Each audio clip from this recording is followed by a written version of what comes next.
Hai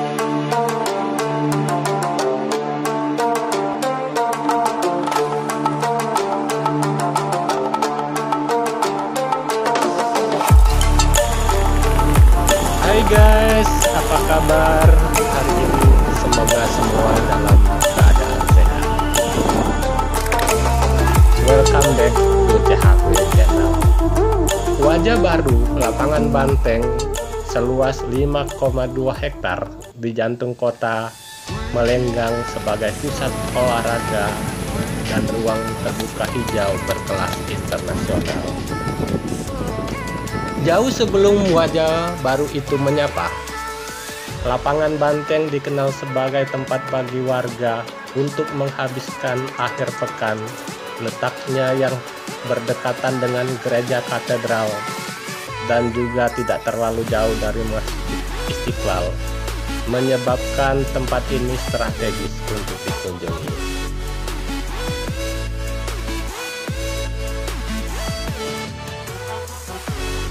Upaya renovasi, revitalisasi lapangan banteng datang pada masa pemerintahan Basuki Cahayapurnama atau Ahok.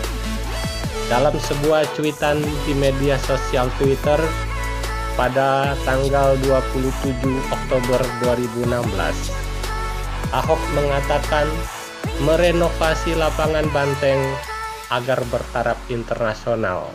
Dalam cuitan itu, dia turut menambahkan sebuah video berdurasi 1 menit 55 detik yang berisi visualisasi 3 dimensi peningkatan fasilitas di lapangan banteng.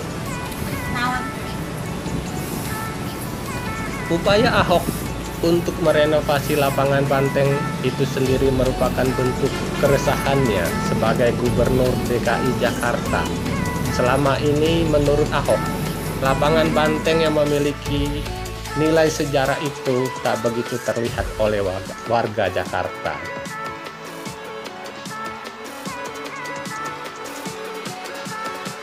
Berangkat dari keresahan itu, Ahok juga merencanakan untuk menciptakan danau buatan di bawah monumen pembebasan Irian Barat. Selain itu, dia juga membayangkan keberadaan jembatan yang saling terhubung, tujuannya untuk menonjolkan monumen pembebasan Irian Barat agar bisa lebih terlihat oleh masyarakat.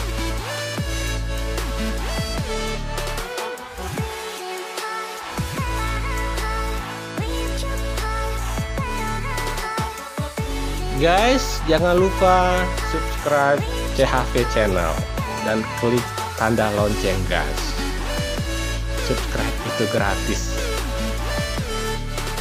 Revitalisasi lapangan banteng kepada Direktur Jenderal Otonomi Daerah Kementerian Dalam Negeri yang saat itu dijabat oleh Sumarsono. Saat itu Sumarsono didapuk menjadi pelaksana tugas PLT Gubernur DKI Jakarta. Di tangan Sumarsono, amanah yang dititipkan dari Ahok itu benar-benar direalisasikan. Hal itu ditandai oleh peletakan batu pertama, groundbreaking yang dilakukan Sumarsono pada pengerjaan proyek lapangan banteng. Revitalisasi lapangan banteng dilakukan dalam 3 zona. Zona pertama adalah zona 1 yang meliputi monumen pembebasan Irian Barat. Solusi 2 yaitu tempat olahraga, sedangkan zona 3 yakni zona taman. Zona pertama yang merujuk pada zona utama yakni zona monumen pembebasan Irian Barat. Di zona ini didirikan bangunan setengah lingkaran yang berfungsi sebagai amphitheater, lengkap dengan kolam di bawahnya. Selanjutnya, zona kedua merupakan zona olahraga yang akan dibuka selama 24 jam. Zona ketiga merupakan wujud hutan kota yang berupa taman. Untuk mempercantik ketiga zona tersebut, pemerintah Provinsi DKI Jakarta membutuhkan dana sebesar 150 miliar rupiah. Menariknya, dana sebesar itu bukan membebani kantong Pemprov sama sekali, sebab soal pembiayaan dijamin pada dana Corporate Social Responsibility CSR dan dana koefisien lantai bangunan HLB perusahaan swasta. Berdasarkan 3 zona yang direvitalisasi, PT Rezeki Nasional Food selaku pemegang lisensi McDonald mendanai revitalisasi Monumen Pembebasan Irian Barat dan lapangan olahraga. Sementara itu, zona taman didanai dan dikerjakan oleh PT Sinarmas Land. Guys, kita lihat fasilitas di lapangan banteng, ada tempat minum yang bisa langsung kita gunakan saat kita haus di sini, guys. Tapi sayangnya, saya udah coba nih, guys. Kerannya nggak berfungsi ya, nggak ada airnya nih, guys ya. Ya, mungkin ini salah satu minusnya, kurang perawatan dari Pemprov DKI Jakarta.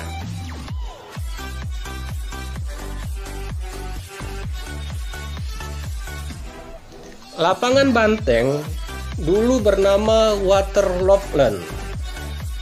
Bahasa Belanda Vleen itu sama dengan lapangan, yaitu suatu lapangan yang terletak di Welterveden, Batavia, tidak jauh dari Gereja Katedral Jakarta. Pada masa itu, lapangan banteng dikenal dengan sebutan lapangan singa, karena di tengahnya terpancang tugu peringatan kemenangan pertempuran di Waterloo dengan patung singa di atasnya. Pertempuran Waterloo tersebut terjadi pada tanggal 18 Juni 1815 di dekat kota Waterloo, yaitu sekitar 15 km ke arah selatan dari ibu kota Belgia, Brussels. Pertempuran itu merupakan pertempuran terakhir Napoleon melawan pasukan gabungan Inggris dan Belanda dan juga Jerman. Pertempuran ini juga dicatat dalam sejarah sebagai penutup dari 100 hari sejak larinya Napoleon dari pengasingan di Pulau Elba. Sedangkan Tugu Singa tersebut didirikan pada zaman pemerintahan pendudukan tentara Jepang, yaitu periode 1942 sampai dengan 1945. Setelah Indonesia merdeka, namanya diganti menjadi Lapangan Banteng.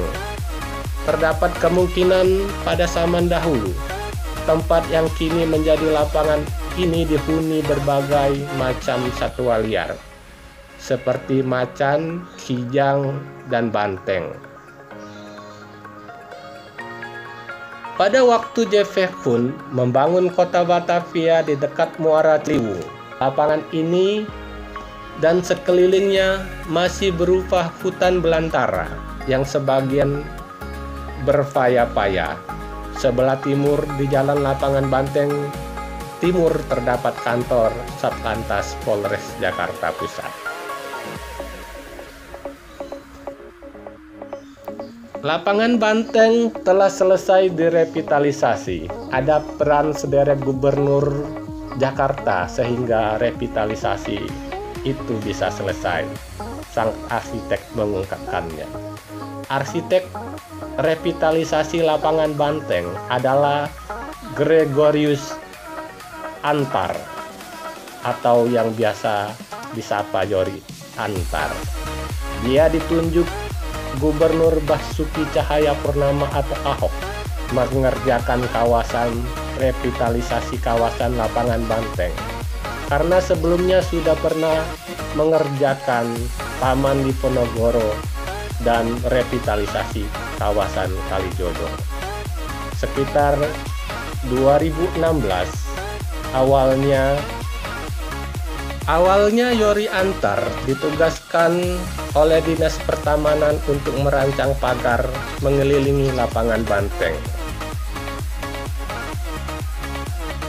Pembangunan ini tidak menggunakan APBD. Ada dana 8 miliar rupiah yang berasal dari pihak swasta, hasil dari penerapan kebijakan konversi lantai bangunan KLB yang digunakan untuk membangun pagar mengelilingi lapangan banteng ini. Yori kemudian berpikir untuk merevitalisasi keseluruhan kawasan lapangan banteng. Tak hanya bikin pagarnya, maka dia melakukan presentasi ke Dinas Pertamanan DKI Jakarta. Menanggapi presentasi Yori, Dinas Pertamanan malah kaget dan menyerahkan pengambilan keputusan kepada Ahok. Waktu Yori presentasi ke Bapak Gubernur Basuki, Pak Ahok malah senang sekali. Dia akan mencarikan dana KLB-nya karena dia tidak mau pakai APBD, kata Yori. Singkat cerita, didapatkanlah dana tambahan sekitar 140 miliar rupiah dari satu perusahaan lewat mekanisme denda KLB. Perusahaan itu hendak menaikkan tinggi bangunannya, maka dia harus membayar sejumlah uang kepada Pemprov DKI Jakarta. Ada pula satu perusahaan restoran cepat saji yang bersedia menambah fasilitas taman bermain, membuat taman olahraga, merapikan rumput, serta melakukan penghijauan di kawasan lapangan banteng ini. Program revitalisasi kawasan lapangan banteng menjadi program utama Gubernur Ahok. Namun pelaksanaan revitalisasi harus taat aturan. Arsitek Yori harus menjalani 13 kali sidang di depan tim sidang pemugaran PSP guna memastikan revitalisasi ini tidak merusak sisi historis lapangan banteng. Sedangkan sidang PSP diakuinya membuat rancangan revitalisasi bertambah sempurna.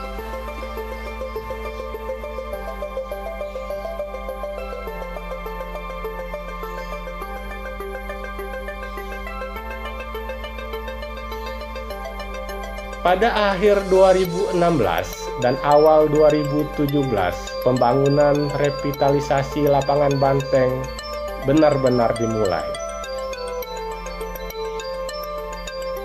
Ini sekitar era Bapak Jarot, kemudian masuk ke era Gubernur Anies Baswedan. Di zaman Pak Anies Sandi, proyek ini berjalan dan diresmikan oleh Bapak Anies. Peresmian lapangan banteng yang telah selesai direvitalisasi dilaksanakan pada tanggal 25 Juli.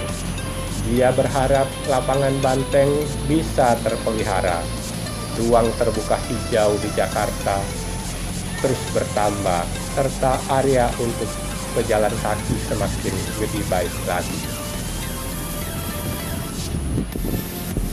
Dalam acara peresmian, Gubernur Anies menyampaikan apresiasi kepada arsitek Yori Antar. Anies menyebut Yori Antar sebagai pihak yang merancang dan menyiapkan grand design revitalisasi lapangan banteng dari nol.